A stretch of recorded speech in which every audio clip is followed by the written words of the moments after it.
Nagsisimula ang chapter na ito na si Sejen ay pumasok sa pool na may hawak na balisong, naghahanda para manghuli ng crayfish. Habang ang kanyang mga kaibigang kuneho ay sabik na nanunood mula sa gilid. Naramdaman ng mga crayfish ang panganib, at agad silang tumalon palabas ng tubig at inatake si Sejen. Iyon ay isang malaking pagkakamali dahil mahusay niyang tinamaan sila ng kanyang balisong at pinatalsik sila paatras. Bawat crayfish na nahuhuli niya ay nadaragdagan ng 30 puntos sa kanyang XP.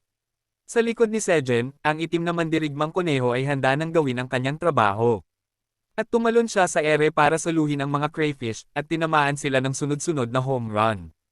Ang ibang mga kuneho ay nagdadala ng mga patay na crayfish gamit ang kariton o sa pamamagitan ng pagbitbit sa kanilang mga kamay. Ang kunhong may karit ay naghahanda upang hatiin ang huli sa mas maliliit na piraso. Habang ang inang kuneho ay pinapanood siya kasama ang mga sanggol. Gayunpaman, ang kunhong may karit ay hindi kayang batasin ang matitigas na shell ng crayfish. Lumingon siya sa kanyang ina at umiling sa pagkadismaya.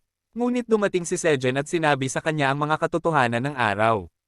Sinabi niya na ang mga shell ng crayfish ay napakatigas, kaya napakahirap batasin maliban kung ito ay luto at lumambot. Ipinaliwanag niya na kailangang batasin ang mga ito. At sinabi niya na dapat nilang balutin ito sa mga dahon ng sibuyas para lutuin. Binalot ni Sejen ang crayfish sa mga dahon at pagkatapos ay inilagay upang ihawin sa apoy. Ang amoy ay nagpadaloy ng laway sa kanya tulad ng isang sanggol. At sinabi niya na ang masarap na amoy ng inihaw na crustacean ay pumupuno sa buong kuweba. Sumang-ayon ang mga kuneho sa kanya, at sabik na naghihintay na maluto ang crayfish. Di nagtagal, binuksan ni Sejen ang isa sa mga balot upang tingnan kung luto na. At labis siyang natuwa nang makita niyang mukhang luto na ang crayfish. Kinumpirma rin ng bintana ng impormasyon na ang crayfish ay binalutan ng mga dahon ng sibuyas at inihaw kasama ng mais at kamatis. Ang tubig dagat na tinitirahan ng mga nilalang ay nagbigay ng natural na maalat na lasa sa kanilang laman, na ngayon ay malambot at mayaman. Sunod, itinuro ni Sejen sa mga kuneho ang tamang paraan ng pagkain ng bagong delicacy. Hinawakan niya ang crayfish. Mahigpit na hinawakan ang ulo at katawan nito. At pagkatapos ay pinilipit upang madaling mabuksan. Namangha ang mga kuneho sa kanyang kasanayan. Mas interesado si Sejen sa mayaman at makinis na laman na niluto ng perpekto. At pati ang mga kuneho ay hindi mapigilan ang paglalaway habang nakikita ito. Sinabi ni Sejen sa lahat ng kanyang mga kaibigang kuneho na kumuha ng isa bawat isa. Ngunit duda ako kung gagana iyon para sa matabang kuneho, na nagsimula ng kumain bago ang lahat. Ang mga kuneho ay nabighani sa masarap na lasa ng crayfish. At sumigaw sa tuwa. Naging kritiko ng pagkain si Sejen, na nagsasabing ang karne ay masarap at perpektong tinimpla kahit na walang idinagdag na anuman mula sa labas. Kahit na asin, habang lahat ay abala sa pagkain. Pinulot ng inang kuneho ang isang natanggal na ulo ng crayfish. Maaaring itapon, ngunit may ibang gamit si Sejen para rito. Sinabi niya sa inang kuneho na huwag. Huwag itatapon ang bahagi na iyon dahil maaari rin itong kainin. Ipinaliwanag ni Sejen na ang mga organo sa loob ng utak ng crayfish ay naging malambot. At dahil dito, maaari itong gamitin bilang pinakamasarap na dip. Dinilaan niya ang kanyang labi habang isinusawsaw ang isang piraso ng laman sa malagkit na bagay. Sinabing ito ay isang kamanghamanghang delicacy. Tinikman niya ito at sinabi na napakasarap, na nagpapaalala sa kanya ng pagkain sa bahay. Naging interesado rin ang itim na mandirigmang kuneho sa bagong sauce. At ibinigay ni Sejen sa kanya ang ulo bilang lalagyan. Isinawsaw ng itim na kuneho ang ulo nito sa sauce. At hindi siya natutuwa na mukhang suka ito. Gayunpaman, nagdesisyon siyang subukan ito. At nang tikman niya, naramdaman niya ang langit sa kanyang dila. Tinanong siya ni Sejen kung sa tingin din niya ay masarap ito. At malamang na pinuri ng itim na kuneho ang bagong dip habang nagsimula siyang magpakasawa rito. Diretsyong ininom niya mula sa pinagmulan. At sinabi ni Sejen na maaari siyang kumuha pa kung gusto niya. Samantala, nagsimula na ring gumamit ng brainy dip ang ibang mga kuneho. Habang tinutulungan ng kunhong may karit ang kanyang mga magulang sa pagpapakain sa mga batang kuneho. Habang nag-e-enjoy sila sa kanilang pagkain, dumating ang batang oso na si Kian sa labas ng kuweba. At naaamoy niya na mayroong masarap na pagkain. Sinabi ni Sejen na maghintay muna. At magdadala siya ng crayfish para sa kanya. Sabik na sabik ang batang oso. At sinabi ni Sejen na baka matamba siya sa sobrang excited. Ilang sandali pa, naglagay si Sejen ng malaking tambak ng inihaw na crayfish sa harap ng batang oso. Nasabik na kainin ang mga ito. Ipinaliwanag ni Sejen kung paano kainin ang crayfish sa pamamagitan ng pagpilipit sa katawan nito. Ngunit nang matapos niya ito gawin, nalaman niyang kinain na ni Kayen ang crayfish ng buo kasama ang shell. Nabigla si Sejen, ngunit kinumpirma ni Kayen na masarap ito. Sinabi ni Sejen na hindi masama ang pagkain ng mga shell, dahil mayroon din itong mga mahahalagang sustansya.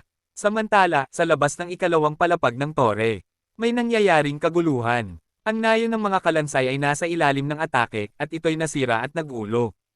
Inaatake ang mga kalansay ng mga mangangaso na tao, na walang awa sa kanilang pagpatay.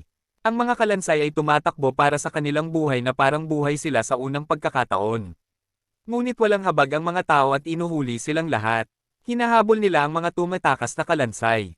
At pinapatay ng walang awa ang mga nahuhuli. Habang tumalbog ang isang natanggal na bungo at napunta sa paanan ng isang lalaki. Dinurog niya ito ng kanyang kaluluwa. Si Michael, ang chairman ng pinakamalaking kumpanya ng pagkain sa labas ng mundo, ay kinutya ang nakakaawang kalansay na kanyang winasak. Tinanggap ng mga mangangaso si Michael. At sinabi niya na mukhang maayos ang mga bagay. Sa pag-secure ng lupa para sa malaking sakahan.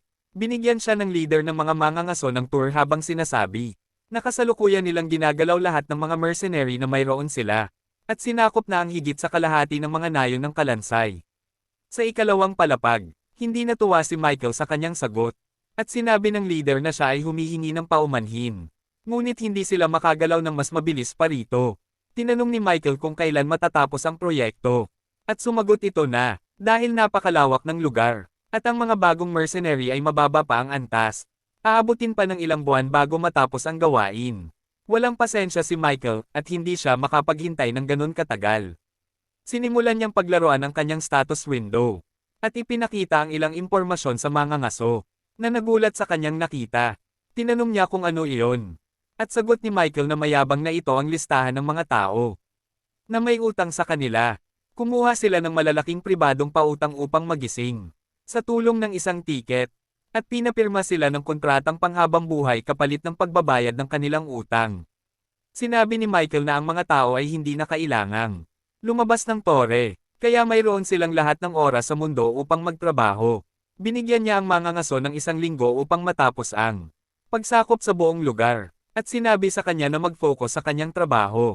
Pagkatapos noon, pumunta si Michael sa mga experimental farm labs, kung saan sinalubong siya ng isang scientist na nagsabing hinihintay nila ang kanyang pagdating. Sinabi niya na, ang mga cherry tomato ay lumaki na sa kanilang buong laki at hinog na, at tinanong si Michael kung gusto niyang tikman. Talagang excited siya at sinabi na sa wakas ay natapos na ang kanyang pangarap na proyekto. Pumitas siya ng isang cherry tomato, ngunit hindi siya nagulat nang makita na hindi ito isang item, sa kabila ng pagkakaroon sa tower. Nagpa siya siyang isubo ito at ninamnam ang lasa nito. Gayunpaman, siya ay nagulat ng bigla at idinura ang kamatis dahil napakasama ng pakiramdam nito.